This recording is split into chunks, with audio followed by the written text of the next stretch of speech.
and people are getting scammed here by the millions.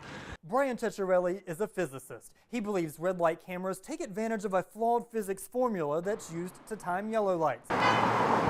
9 years ago, Fayetteville and many other cities in North Carolina ended red light cameras after a state ruling forced cities to send 90% of the ticket revenue to local school districts. That meant there wasn't enough money left to pay the camera companies, and most cities didn't want to fund the programs themselves. Now City Councilman Jim Arp wants to bring them back. Our perspective is simply a way to deter risky behavior on our roads and to save lives. And he's gotten support from fellow council members. They got a state law approved allowing Fayetteville to work out its own funding agreement with Cumberland County Schools. It makes you slow down. But Ceccarelli says the yellow light formula doesn't make sense. This V0 over 2A. He walked me through his claim, saying when a light turns yellow, only drivers at or above the speed limit have time to beat the red light once they decide they can't stop in time.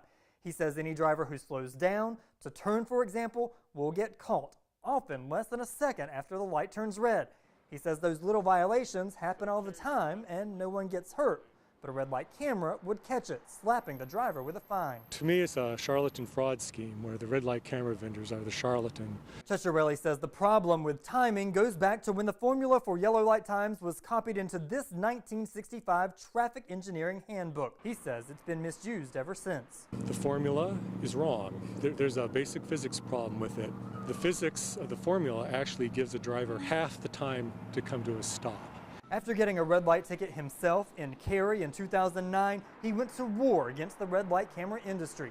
He set up a website calling for longer yellow times. He sued the town of Cary and lost, but says the suit prompted Nightdale to end its red light camera program. The red light camera companies are simply coming in to take advantage of a pre-existing condition. Fayetteville's city engineers disagree. They're unfounded. They're completely unfounded. Engineering and Infrastructure Director Rusty Thompson says the DOT and the Institute of Transportation Engineers have looked at the claims. His concerns have been disproved, and so we don't share his same concerns he has. And the man who runs Raleigh's red light camera program agrees. This program is very contentious, and we get a lot of naysayers that would like us to shut it down. The negative comments and just some of the negative stuff associated with running a program like this can make you question, is it worth it? But when you look at the statistical analysis, all that falls by the wayside. In my opinion, it is absolutely worth it. He points to an independent study that found Raleigh intersections with red light cameras averaged a 54% reduction in T-bone crashes like this one. I mean, our intention for this program is to improve the safety of the intersections in the city. Fayetteville's engineers say they'll also follow the state's formula for yellow light times. We will not be modifying the yellows or the reds. Plus, the city says it won't make a dime on the deal. State law prohibits cities from making money from red light cameras.